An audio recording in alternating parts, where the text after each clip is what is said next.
Chapter 15, verses 1 to 7. That's on page 959 of the Bibles here. 1 Corinthians chapter 15, verses 1 to 7.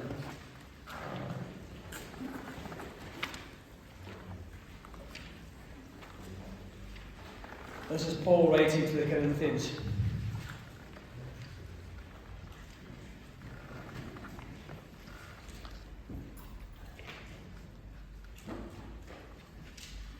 Now, brothers, I want to remind you of the gospel I preached to you, which you received and which you have taken your stand.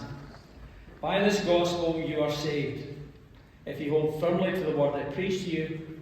Otherwise, you believed in vain. For what I received I passed on to you as of first importance, that Christ died for our sins according to the Scriptures, that he was buried, that he was raised on the third day according to the Scriptures, and that he appeared to Peter and then to the 12. After that he appeared to more than 500 of the brothers at the same time, most of whom are still living, though some have fallen asleep. Then he appeared to James, then to all the apostles, and last of all he appeared to me also, as to one abnormally born. So, what I wanted to do this morning was first of all say thank you for having me. It's a real pleasure to be here. You've got a cracking band, by the way. That's a phenomenal band, and great singing. So so it's nice, really nice to be here. As I've been introduced, I'm McIntyre. I do these talks on Jesus the Evidence, which we'll talk about a little later. So what I wanted to do this morning was give you a flavour of what we'll be looking at later on in the day. I don't know how many of you will be coming later. I hope this will act as a wee spur if you're swithering. I hope it will also act as encouragement for you to bring non-Christians along. I was a resolute agnostic until I was 45, so I've got some idea of how atheists and agnostics think. I've designed the Jesus the Evidence materials to be very accessible for them. Now, there's a good crowd here this morning, but as you know, there are millions of people out there, who just aren't engaged with God or Jesus. As you know, there's massive apathy out there. As one of the characters in the Radio 4 comedy Fags, Mags and Bags said in response to somebody saying most people today are atheists, the fella says most people today can't be bothered being atheists. However, having said that, I don't know about you, but I've detected a real spiritual hunger out there, a real desire for meaning in people's lives, a real desire to be guided through the twists and turns of life. But many people just don't know where to look or where to turn. What I'm not seeing is that open hostility to Christians and Christianity that was about 10 or 15 years ago. I'm not seeing any new Richard Dawkins or new Christopher Hitchens coming up to take their places as the high priests of atheism. The discussion these days are conducted in a far more reasonable and respectful manner. Jesus says in John chapter 4, verse 35, "Lift up your eyes and look at the fields. They're ripe for harvest." That's what I see in the UK today. That's what I see when I volunteer at Glasgow City Mission. That's what I see when I'm out street pastoring in the streets of Glasgow. We, of course, know where to look, but we need to share it with all them out there. You're clearly serious about doing this, otherwise you wouldn't be doing the event later on today. So what I'd like to do now is share with you some of the evidence covered in the presentations and the booklets. Okay, so we spend a good amount of the evening focusing on evidence for the resurrection. As you know, the resurrection of Jesus is for Christians the most important event in human history. If the resurrection is fiction, the whole of Christianity falls apart. As Paul says, it becomes a foolish religion, worse than useless. So, let's start with a piece of rational evidence, I guess hidden in plain sight. If you think about this, Christianity has more followers today than any other religion on earth. However, we know that there was a time when there were no Christians on this planet. So why are there Christians today? Well, rational cause and effect tells us that at some point in the past, something must have happened, some cause, that had the effect of compelling some people who weren't Christians to become Christians. Now, that might sound like stating the obvious, and I suppose it is. But for all of us, atheists, agnostics, Christians, those of other faiths, this provides a direct challenge. Cause and effect tells us that the start of Christianity is a historical event. As a result, when and why Christianity can be studied like any other historical event. Historians of all faiths and no faith have been doing this very thing for around 200 years. The key point we mustn't lose sight of is something happened to start it all in the first place. Something happened. Something happened to start it all in the first place. And given all the research that's been done to finding out what happened, all of us can come to our own informed view of what we think happened. So, keep that in your head. Now, there's a thing that lazy agnostics say, and I used to say when I was an agnostic. It goes something like this: oh, it was all happened an awful long time ago. 2,000 years ago, that was an awful long time ago. That's an awful long time. How can we be sure it happened in the way Christians believe? Well, I'm not sure. Oh, I just don't know, etc., etc. I guess the problem here is how you view this. This is an archaeological document. It's exactly the same as it was when it was written in Aramaic or Greek or whatever it was all those years ago. Now, it doesn't look like an archaeological it doesn't look as if it's been dug up. It's in pretty good condition. It's been nicely bound and so on. But it is an archaeological document. The words in it are the same as what was written down 10 to 25 years after Jesus died for Paul's letters, around 30 years after Jesus died for Mark's Gospel, around 40 years after Jesus died for Luke and Matthew, and around 60 years after Jesus died for John. Historians can also tell us that the books of the New Testament haven't been mucked about with since they were written down. Now let's take that one example from Paul's letter, 1 Corinthians chapter 15, verses 1 to 8, which I read earlier. The Corinthians were a fledgling Christian community of mainly Greeks and Romans, who until recently had been worshippers of the Greek and Roman gods. As a result, there were some misunderstandings relating to Jesus' teaching and methods of worship. In the letter, Paul provides the church guidance on these matters. Let me reread what we heard earlier. Now, brothers, Paul says, I want to remind you of the gospel I preached to you, which you've received and in which you've taken your stand. By this gospel you're saved, if you hold firmly to the word I preached to you. Otherwise, you believe in vain. For what I received, I passed on to you as of first importance, that Christ died for our sins according to the Scriptures, that he was buried, that he was raised on the third day according to the Scriptures, and that he appeared to Peter and then to the 12. After that, he appeared to more than 500 of the brothers at the same time, most of whom are still living, though some have fallen asleep. Then he appeared to James. Then he appeared to all the apostles, and last of all he appeared to me also, as to one abnormally born. Well, why is that passage important? Well, Paul's letter to the Corinthians is regarded by historians as genuine. The passage above was also regarded by historians as genuine. In other words, it doesn't look like a later addition.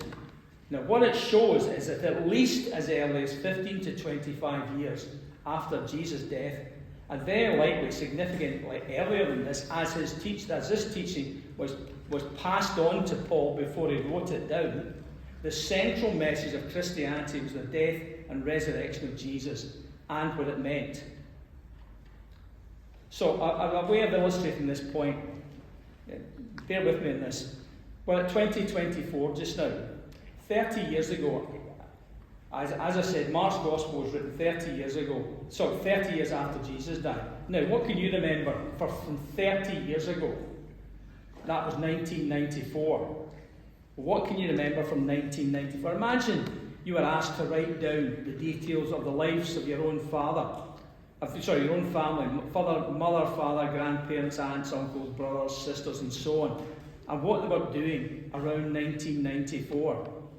Think about what you could write down today concerning their lives at that time. Where they lived, who their friends were, where they worked, what interests they had, and so on. To do this, my guess is that you would use your own memory, if you were alive at that time, talk to surviving members of your family, talk to friends, and so on.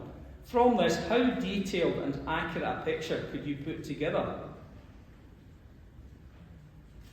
Now, unless you have famous or remarkable family members, it's unlikely you would have any written sources to go on, such as diaries, newspaper articles, and the like. It's more likely you'd be using oral information from friends and family and your own memory. In other words, you'd be using the same type of sources as the Gospel writers used in the first century to piece the descriptions of Jesus' life and events. I think it's fair to say that you could probably provide a reasonably detailed written picture of your family at that time. I'm sure there would be some omissions and inaccuracies, but the broad detail would be correct. I'm also sure that if another member of your family did the same task, there would be differences in the detail between yours and their biographies, but that they would be broadly similar. In this respect, those differing family histories would be a bit like the four Gospels, broadly similar, but differing in some of the details. So, what do today's historians think happened? Well, the consensus view is that the disciples of Jesus saw him alive, but in what sense is not certain, after his death. And I'll go into this a bit more detail tonight. That is the consensus view of today's historians that focus on this period of history. The disciples saw Jesus, but in what sense is not certain, after his death. So, given the above, I suppose the issue boils down to what was it that the disciples saw? Was it the resurrected Jesus, or was it something else? Or did they make the whole thing up? You'll notice I'm taking Jesus' crucifixion and death as a given here. The reason is quite straightforward. There really is no serious historian specialising in this period of history that doubts Jesus' existence and his death by crucifixion.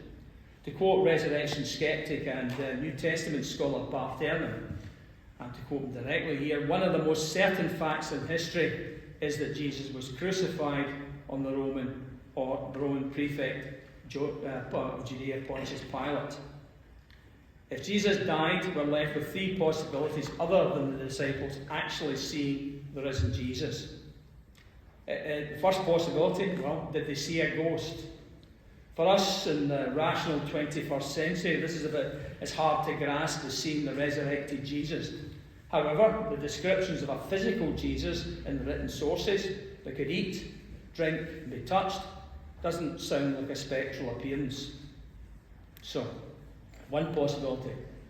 Second possibility, where the subject is some form of hysteria. The followers of Jesus would be very distraught after his death. That can make people a bit irrational and unstable. Is it possible that seeing Jesus alive again was all in their mind? Some mass hallucination brought on by fever imagination and wish fulfillment? Well, in response to this, our knowledge of psychology tells us that hallucinations are individual occurrences. They aren't something that can happen to groups of people at the same time. If you don't believe me, type hallucination and look at what you get if you type hallucination in a search engine on the internet. And then you type in mass hallucination and see what you get. When I did this, I got articles on the medical condition when I typed hallucination. When I typed mass hallucination, I was directed to various websites dealing with mass hysteria, which is a thing, rather than mass hallucination, which isn't a thing at all. So, there are multiple appearances of Jesus over a period of 5 weeks to different people and to the same people more than once to be explained.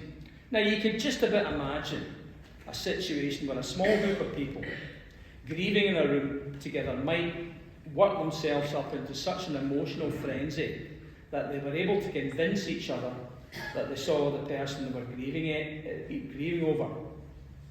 Or could any of the appearance events fit with something like that? Well, if I'm honest, the circumstances of one or two could, although there's nothing in the written sources to suggest that that actually occurred. For the rest, the actual appearance events just don't fit with some form of hysterical event. For example, two disciples are walking to a village called Emmaus in broad daylight. They're chatting when suddenly Jesus appears with them. And another event, the disciples are out catching fish on the Sea of Galilee. As they come ashore, Jesus is waiting for them and has cooked breakfast for them. In another one, Jesus appears to 500 people at the same time. When these are studied and dissected, there's little or no evidence to suggest that hysteria played a part in the appearance events experienced by the disciples. So we looked at two possibilities. The third possibility, did the disciples just make it all up? Well, why would they do that? Well, I guess they could have made it up if there was financial gain or prestige in doing so. We know from the historical sources that the disciples were financially poor and had to rely on collections from followers across the Roman Empire for survival. The church only became rich after the Roman Emperor Constantine made Christianity the religion of the empire early in the 4th century. And we also know that being a Christian in the early days definitely did not carry with it any prestige. Quite the contrary. They were rejected and ridiculed by the Romans, the Greeks and Jews alike. So if they had made it all up for financial gain or prestige, it didn't really work very well.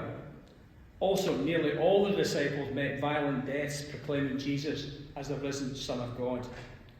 They just wouldn't have stuck to their guns in the face of death if they'd made the whole thing up. So, as I mentioned already, today's historians, Christian and non-Christian, specialising in 1st century Near Eastern history, are of the majority view that the disciples saw Jesus after his death. Well, in what sense did they see Jesus? Well, it's unlikely they saw a ghost. It's unlikely they suffered some form of hysterical event. And it's very unlikely they made it up. Now, in the rational 21st century, it's difficult to get our heads around the idea of a man dying, coming back to life again 3 days later. Pretty implausible. But historians tell us that the disciples saw Jesus after his death. By deduction, it would seem that the least unlikely explanation is that they actually saw Jesus alive after his death. By deduction, the other explanations look to be even more implausible than that. Now I got to that stage when I was an agnostic, when I was doing my research into who Jesus was, and frankly, what I was surprised to find, what was really a major part of my move to faith was, frankly, there's no atheistic stuff that blows all this out the water. I've looked. I really have looked hard. And as I say in the presentation, I'd encourage anyone with doubts to do the same. And what do you think you'll find? I think you'll find there's evidence for the resurrection and a bit evidence against. All that. And I was surprised to find that hardly any counter arguments to this, what I'm talking about here. So, what I haven't discussed is Jesus' message and what it means. What I haven't discussed is why Jesus' message is important to you today. You may or may not be glad to know I'm not going to start now. However, consider this. If Jesus is the Son of God, if Jesus is real, then his message is real too. It has big implications for you in this life and beyond. In the last 2,000 years, countless lives have been positively transformed by Jesus' message. If you truly accept Jesus' message, it's always a positive transformation. And indeed, this transformation in people's lives is another piece of evidence for the truth of all this. So, we end on a challenge tonight. Do you not owe it to yourself to weigh up the masses of historical and rational evidence?